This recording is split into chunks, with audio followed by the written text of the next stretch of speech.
Now, if you listen to all the rest of the true crime YouTubers, they'll tell you, JB, we got a new GABBY Petito, excuse me.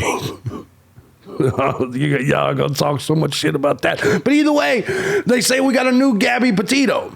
I'm not necessarily sure of that. There is some similarities, but we got a new case that we're going to follow here as we're going to be taking a look at this woman right here above my shoulder. Her name is Nikki Alcaraz. She's 33 years old. Nashville is her home. I'm JB Gunner. This is Crime Time. Let's go ahead and get on into this because she's missing, and so is he. And he had just beat her up right before this. Here we go. Maybe it is like Brian Laundrie, GABBY Petito. Let's check it out. Let's do it. Bring it back.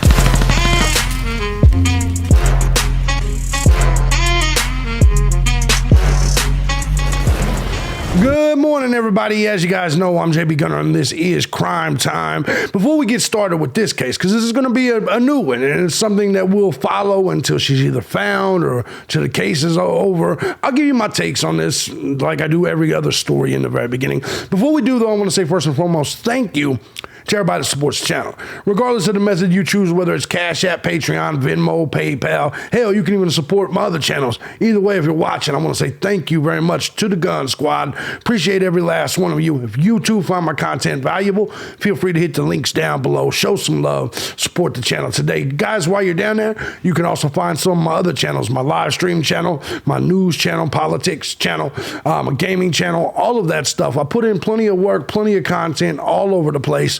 So hopefully you'll find something that you like. However, I'm just going to warn you, it's not for the weak of heart. If you're a snowflake politically or you can pretty much understand how it's going to be over there. So just stay here on the True Crime channel if you lean a little left. I'm just going to be honest because you're not going to be able to handle it. The soy is going to ooze out of you. But anyway, let's go ahead and get into this because this beautiful woman above my shoulder right here, her name is Nikki Alcaraz. Actually, she's got about 6 different fucking names, but we'll talk about that here in just a second. I do want to tell you the story because what we have here is a situation where her and her dude seem to have been on a trip. Tennessee woman claims truck driver had to pull, brother of Tennessee woman claims truck driver had to pull her boyfriend off of her after he was seen punching her in the face. And she was last seen leaving motel on a mission to find him. This is going to be an interesting story because you're going to see traveling involved. You're probably not going to like my opinion on this because something I'm going to tell you in advance is that dude has a warrant. He has a warrant for theft. I'm going to be dead up and honest with you when it comes to this woman right here. My gut feeling going into this is she's not missing at all. She just knows he has a warrant. She wants to stay with him. That's her man. And I'm going to tell you, these two are going to be found together. Whether it's dead together or alive together, these two are going to be found together. I've been the guy with the warrant. I understand. So all the family members saying, well, she's missing and this and that. She's missing to who? You? She's an adult. She's in her 30s. I don't necessarily believe that to be the case, but we're going to take a look at the story anyway. Nikki Alcaraz, age 33, set out from her Nashville home in early May to drive to Southern California with her boyfriend, Tyler Stratton, also 33, and her dog.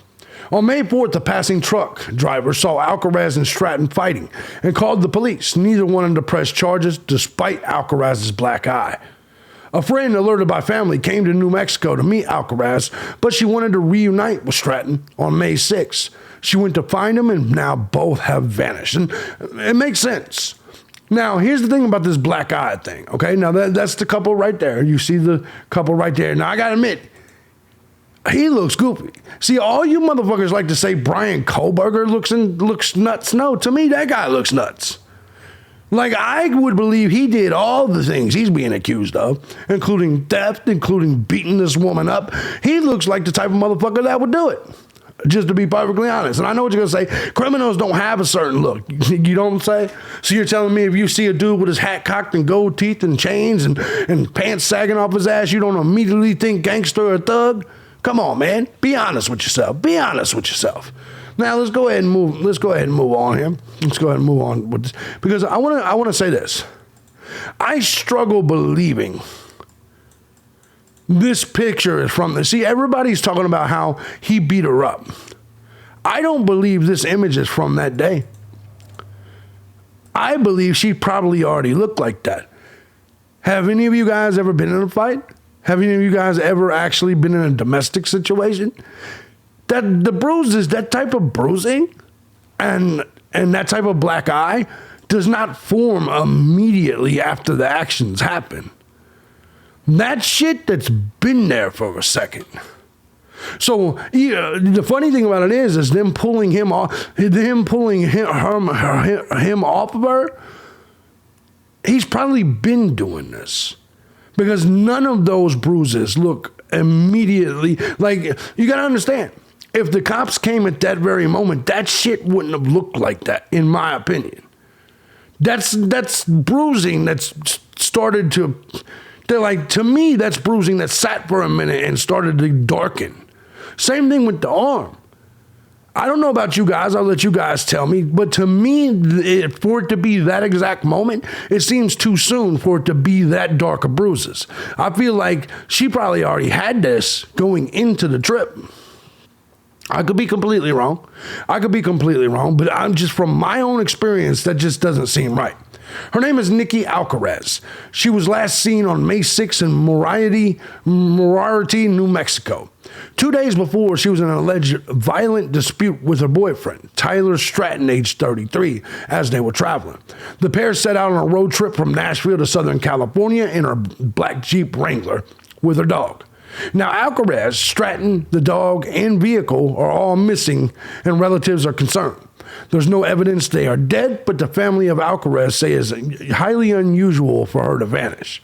He beat her up pretty badly, her brother Josh Alcaraz said.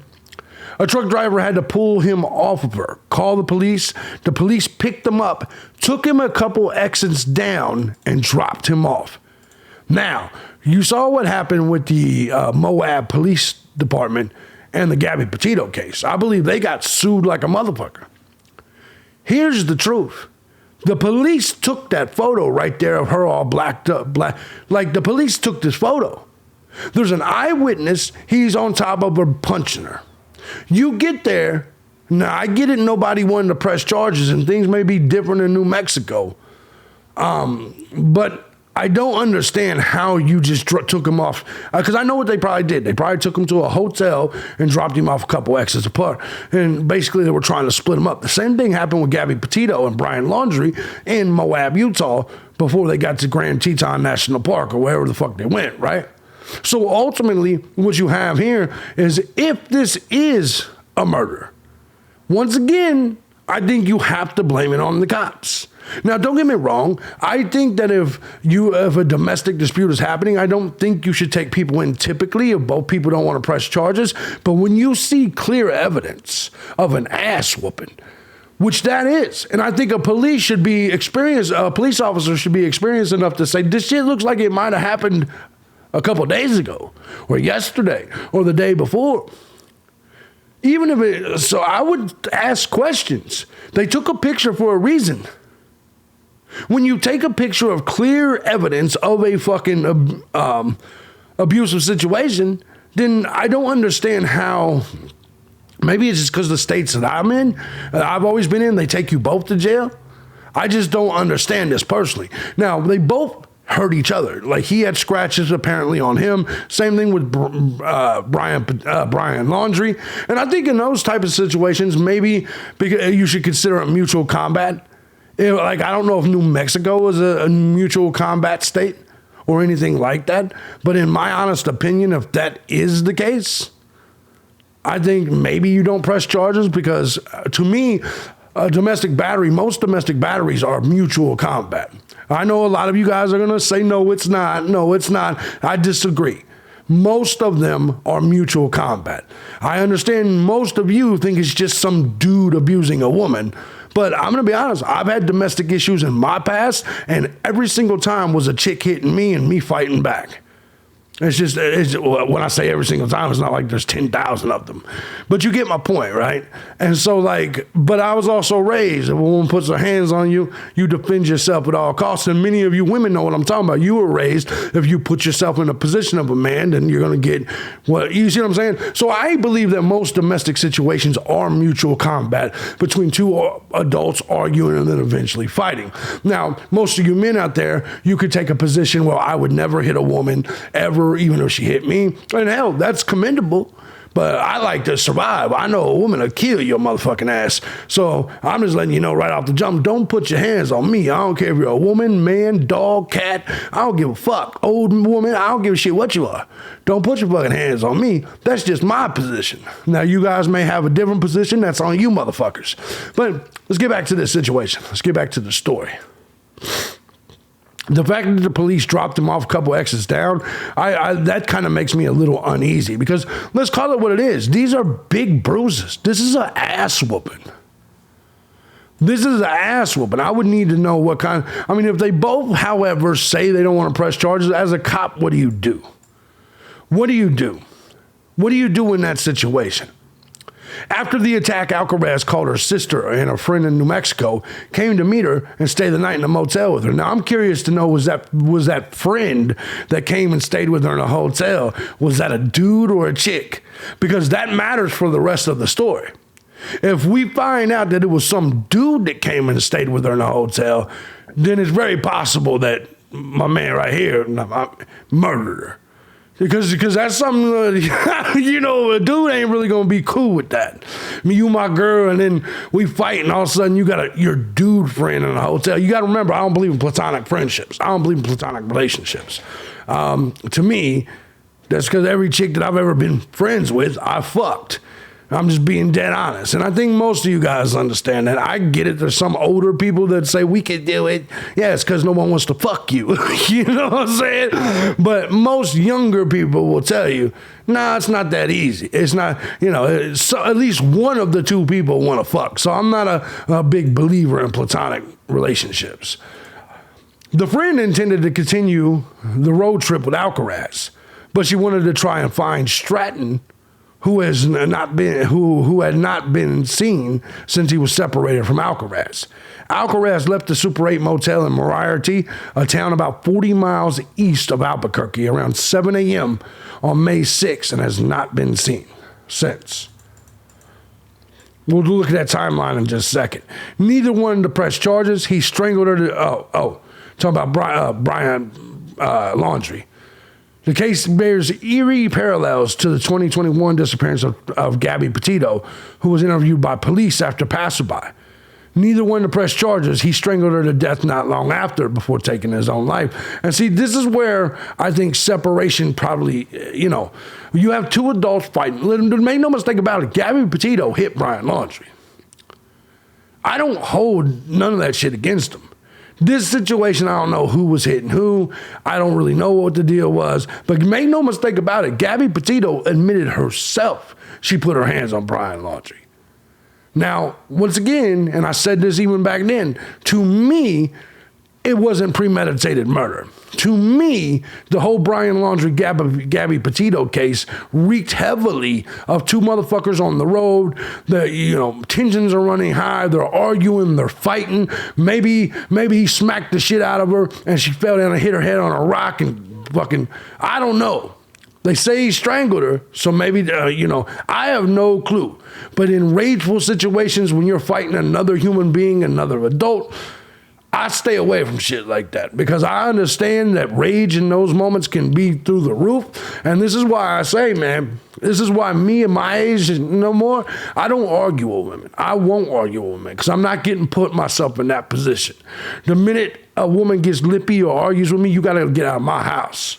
Because we're going to start arguing and you never know where the fight's going to go. So nope, the minute a woman even utters a word that I feel is over a certain amount of decibels, is that what it's called? She's got to get out the house. You got to go, bitch. You're no longer allowed here. Because you never know. But it's a crazy world, and adults fight, and adults fighting could become deadly. And I don't want no part of that shit. Because I have no self-control. None. I have no self-control. And I think most adults, if they're in the middle of a fight, they don't have self-control either. So to me, you just got to go. I'm too old for that shit. 2 days later, on the morning of May 8th, this is after they got into the fight, right? Okay, Alcaraz was photographed, by police with a black eye. Stratton told police he too had been left with scrapes and bruises from their fight, but neither wanted to press charges. Makes sense. 2 days later, on the morning of May 8th, Alcaraz texted her sister to say she was in Arizona with plans to complete the trip. It is unclear if she was alone or with Stratton and the dog. Alcaraz's 2013 black Jeep Wrangler was located by a license plate reader near Flagstaff, Arizona on May 8th. So it sounds to me like they were continuing their path towards California. The same day that she had texted her sister to tell her that she was in Arizona. So that's what it seems like to me, that they probably continued their trip together. Now, the thing about it is dude has a warrant. District Attorney General Ray Crouch said this week that his office has requested nationwide extradition for the still missing Stratton, who was wanted for failure to appear on probation violation stemming from an unrelated theft charge. Now, here's the thing about this.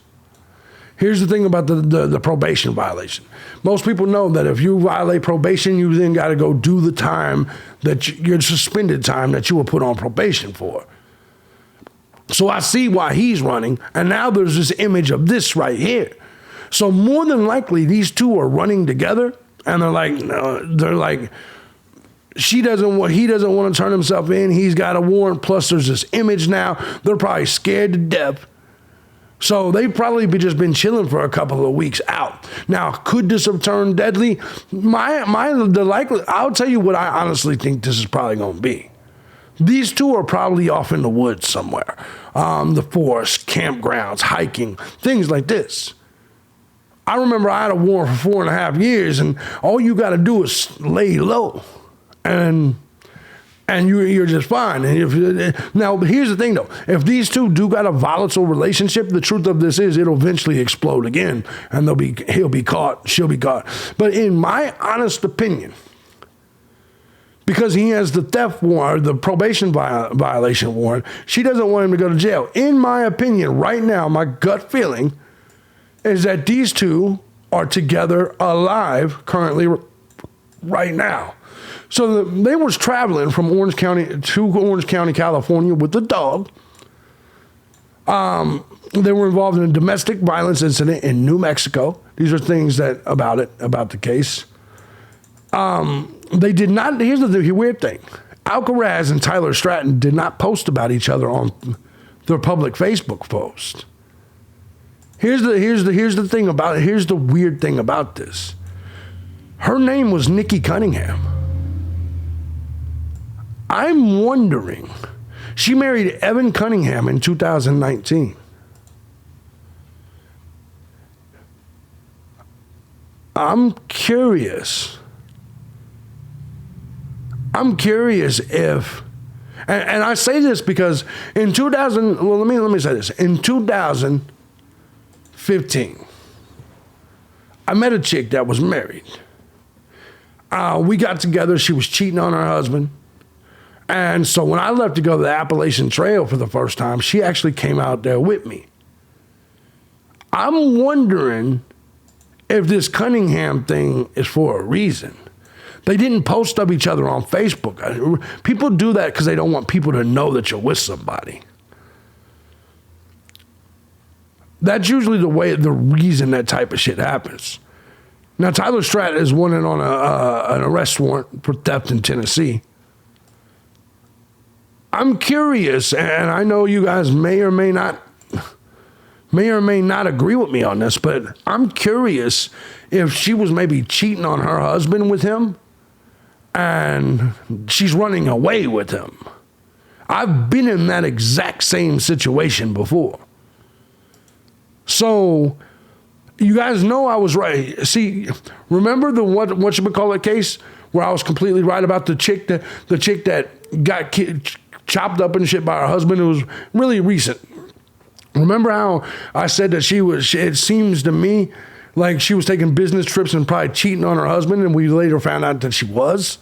I can't remember the bitch's name. I can't remember her name. It's a big case, though. The husband killed him, and he's all smiling in the courtroom and shit. I can't remember the name. You guys can tell me in the comment section. But I was right. I told you guys then. To me, she was cheating on him, and I think he found out. And it later found out that she was indeed had a dude on the side. I feel like this case, she's got him on the side. He's her side dude. He's the bad boy. You see what I'm saying? Let's go ahead and take a look at the story itself. I could be completely wrong, by the way. I could be completely wrong. Here we go.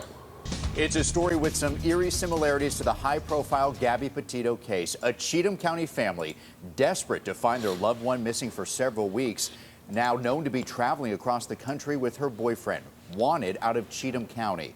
Stephanie Langston spoke with a family member of Nikki Alcaraz and has the latest details in their efforts to find her.